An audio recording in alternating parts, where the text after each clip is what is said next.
Assalamualaikum warahmatullahi wabarakatuh. Bismillahirrahmanirrahim. Ya ayyuhalladzina amanu hal adullukum ala tijaratin tunzikum min adzabin alim. Tu'minuna billahi wa rasulihi wa tujahiduna fi sabilillahi bi amwalikum wa anfusikum.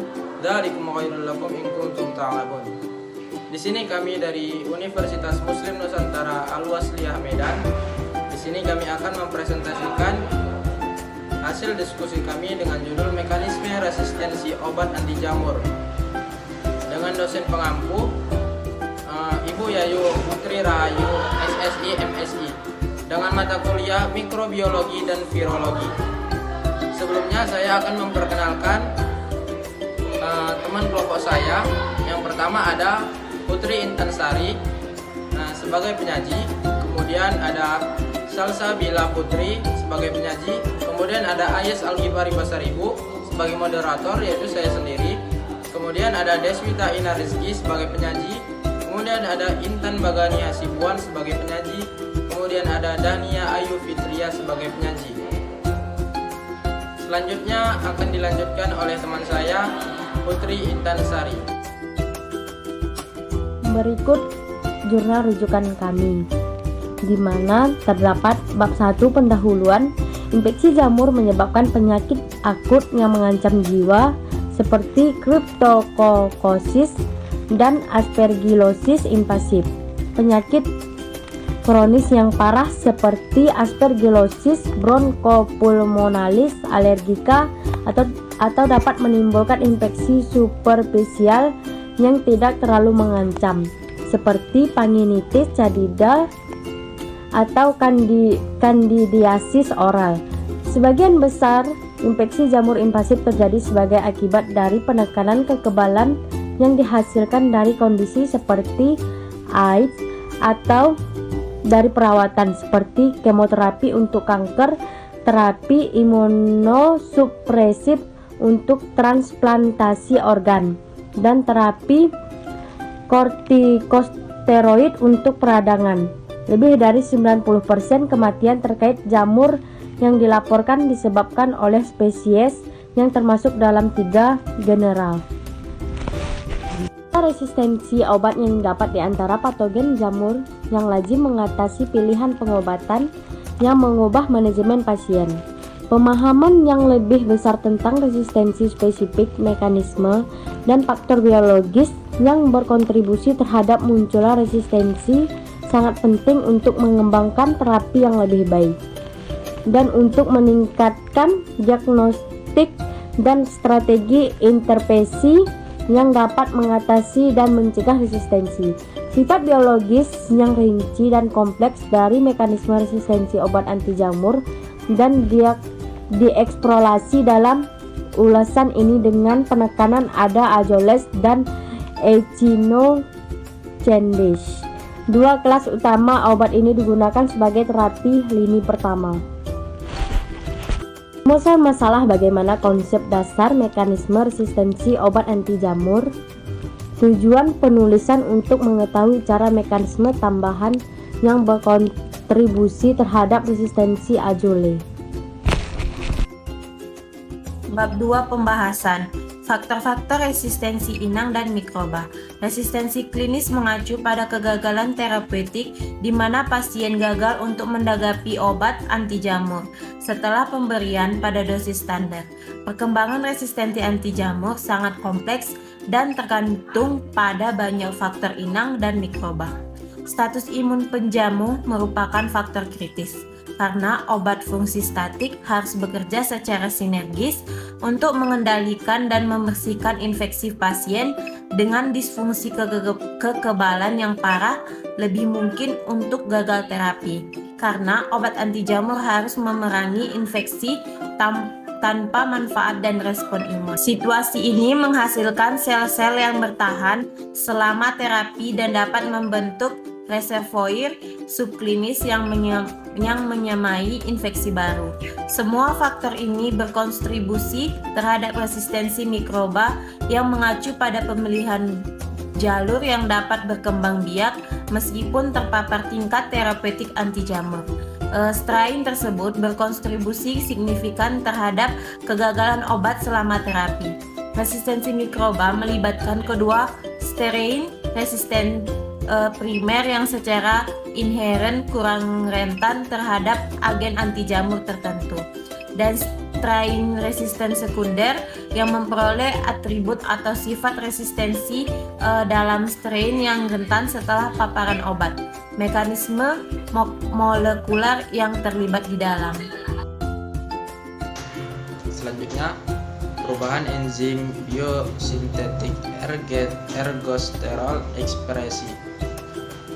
Berlebihan ERG11 adalah umum di antara isolat klinis C.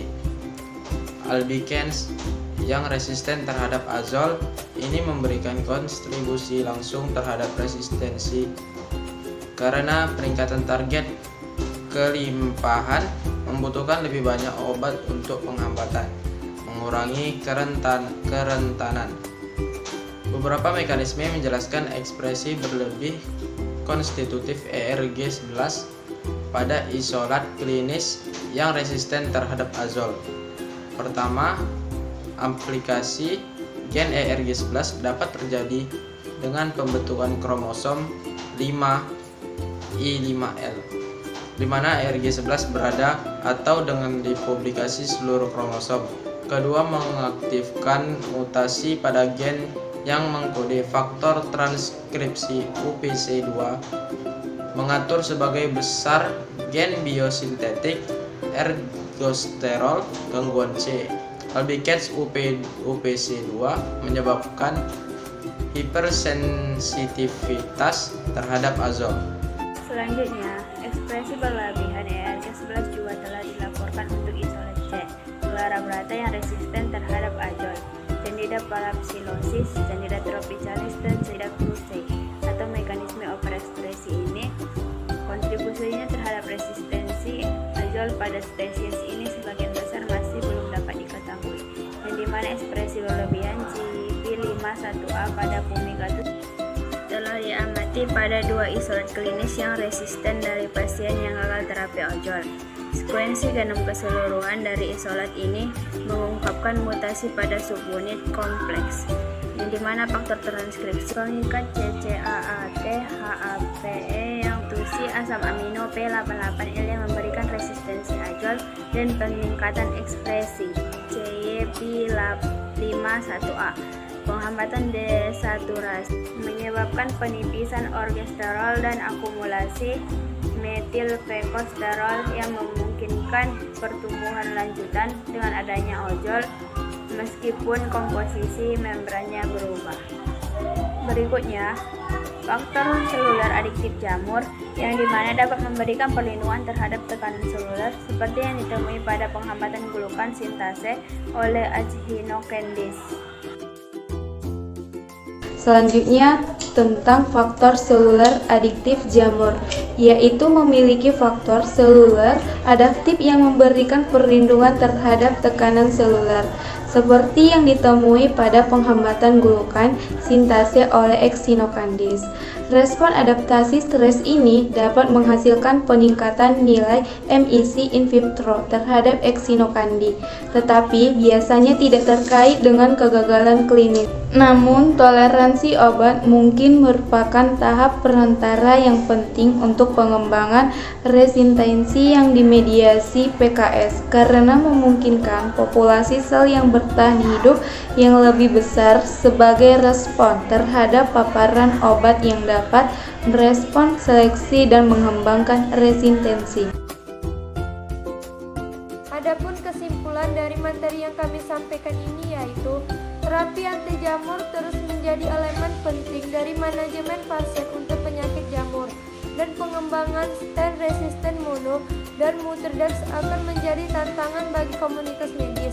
Mekanisme yang berkontribusi terhadap resistensi azol dan Echinocandin sekarang ditandai dengan baik dan termasuk mengurangi interaksi obat target, baik dengan memodifikasi target, perubahan afinitas obat atau kelimpahan target, atau dengan mengurangi kandungan seluruh efektif obat, pompa obat ABC atau MS biofilm glukan, menangkap albicans menunjukkan mekanisme resistensi yang lengkap, namun tidak semua mekanisme ada pada semua galur jamur.